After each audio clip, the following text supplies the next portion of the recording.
The outdoor recreation market continues to go from strength to strength. Behavioural changes driven by the pandemic that led people to take up new hobbies have turned to habits and now to lifestyles. Some have even been inspired to change careers to spend more time in the outdoors. I'm going to track down Jonny Berry to find out what inspired him to take up a career outside.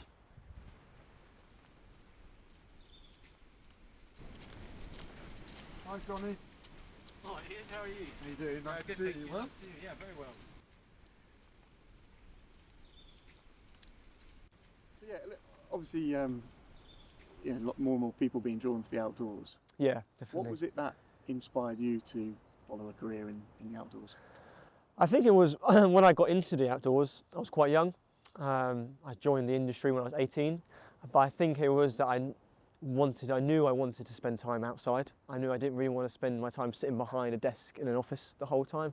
I knew I wanted to be out exploring and just kind of in nature. That was always important for me, and I think it still really is, which is a great thing to have. Yeah, was that always a part of your kind of family life? Is that what you? Yeah, growing up, it was like all the time. My dad was pretty much a stickler for like weekends.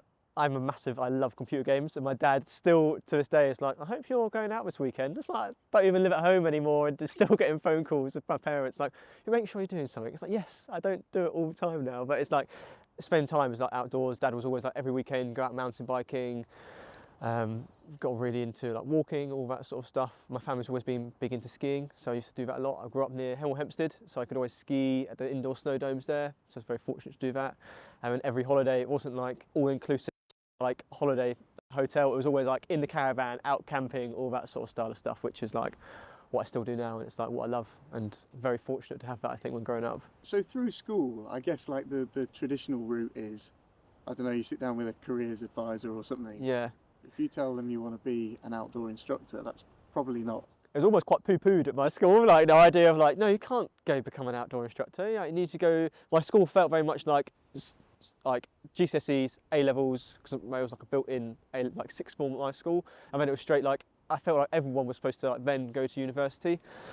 And I think I had a mixture of like friend groups. Half mine went to university and half went kind of into like the trades and that route, and I think kind of split the middle and kind of went outdoor instructor sort of thing. But I definitely, when I was like that career advisor, kind of sit down chat, and it was like, oh no, maybe you should try. I was doing maths and PE at the time, and they were like, oh, maybe you should go down something. So like mechanics was like where I started off, like the idea of doing that. But then that soon became a point where I was like, I don't enjoy maths enough to spend 3 years of my life again doing further education. And then it was like touring around universities, and I just kind of almost was a bit put off by the whole sitting in a classroom again for another like 3 years. And I was like, I just want to be outside being practical. And I definitely think that's me. It's like a much more of a practical learner rather than sitting behind a classroom learning off a whiteboard sort of thing. It's definitely like in the surroundings and doing. It's how I thrive. Was there any time at a kind of earlier age that you thought you might do something else other than maths route? Yeah, I definitely wanted to. Police was one thing I really wanted to get into. I think like it was like outdoorsy. I think it was like police interceptors on TV all the time, and I was like, yeah, I would like to drive fast cars and stuff like that. And I think that kind of drew me in. I think there was like that responding and like speaking to people and helping people has always been part of like my nature. But I remember quite vividly that it was the deputy head at our school.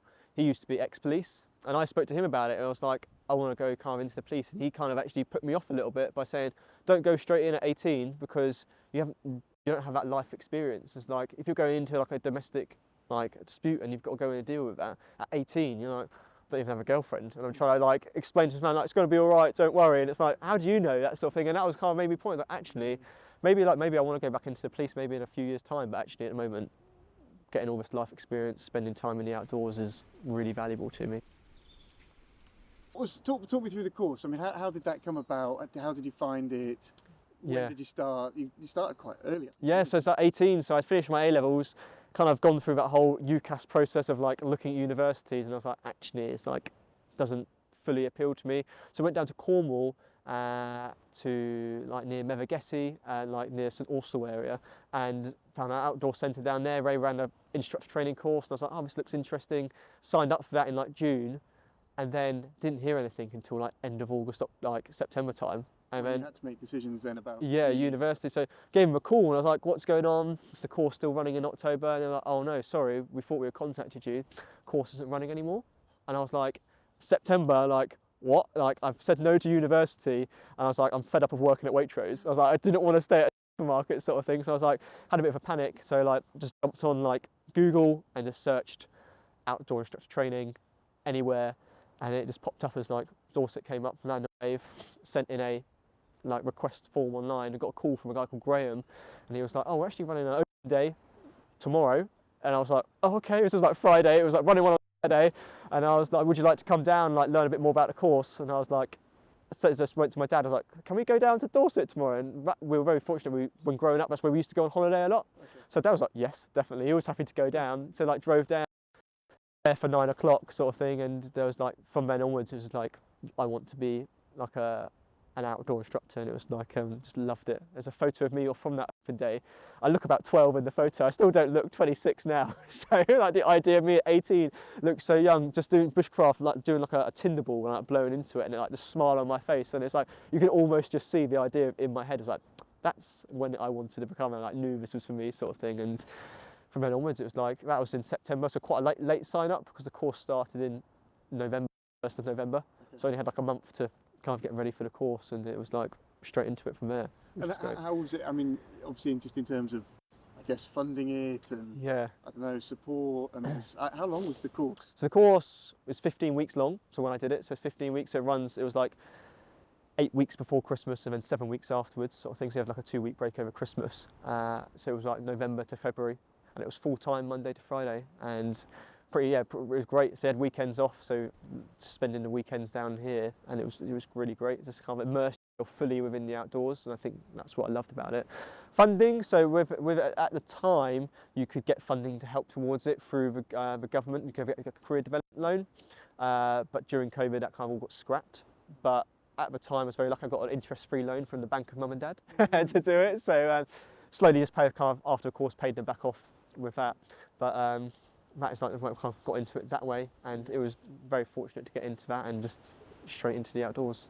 Was there guaranteed work at the end of that course? How does it work? Yeah, so how it worked was that they kind of said that you have the 15 weeks, the list of qualifications they kind of curated was, you don't have to be stuck at working at Land and Wave. They've made it that you can go and work anywhere within the industry, and they helped us. They gave us like loads of chats with other people within the industry, because everyone in the industry basically is just mates. So I know a guy now called Adam who was the like CFO for Bad Axe Throwing at Wembley Park. So he works there, and he did the same course as me and all that sort of stuff. So many people now, and they like do a training course like this last year. We had 24 people, and all 24 people got jobs before the end of the course. So with the qualifications, they're sending them out, having interviews before even the course is finished, and had work straight away afterwards. So it's like, back when I was 18, so it was like 8-9 years ago, the industry was really popular, and if anything, it's got even more popular now, which is even really, which is very nice. Has it allowed you to do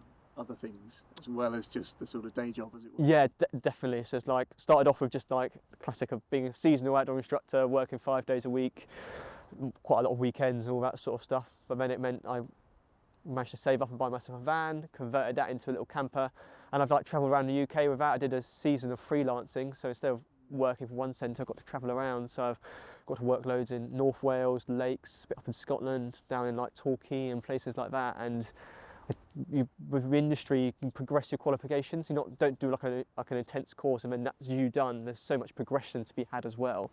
It was great. It was just like continuous wanting to push. So I did my mountain leader, lived in my van for 3 months, just walking every single day. And I think that was like incredible, just being able to do that sort of stuff. I don't think I would have had the confidence to have done that without having done like some sort of course, because it gave me that confidence, like actually, yeah, I can live in a van, I can light a fire in the woods and all that sort of stuff. And it's like, it gives you that ability to like, actually there's so much just within the UK that you can travel around with, which is really nice. But yeah, that's interesting, isn't it? Other than work, there's some kind of real core life skills, I guess, confidence and I don't know, yeah, knowing that you can you're capable and resilient. And yeah, it's like, yeah, you can, if you're worried about something, you can just chat to someone and be like, I'm a bit lost here. And I think it's definitely an 18-year-old me would have been way too awkward to have done that. But like by the time I got like 21, 22, had done a few seasons under my belt, it was like happy to chat to anyone and sit down. I think if anyone saw this, like me sitting here, like compared to what I was at school, like really quiet, quite nerdy sort of kid, to be like now outside, just spending all my time out here. Yeah, big, Yeah. like quite a big flip change to it, sort of thing. Yeah, no, it's interesting. Yeah, what would you say then, I guess, to someone in a classroom maybe not thinking university or an office job is for them? Yeah. Yeah.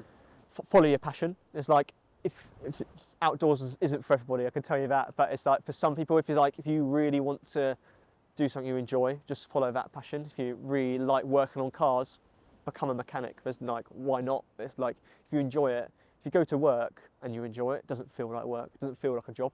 So I find that with the outdoor industry, it's like I loved being practical. There's not much work which goes into it, not much handwriting, nothing like that, and it's like it's easy just to crack on with that sort of factor. And I think that's what a lot of people like, is they like to be able to just be practical, and the outdoors is the perfect place to do that. And it does rain a little bit, but you wear your waterproof, so it's fine.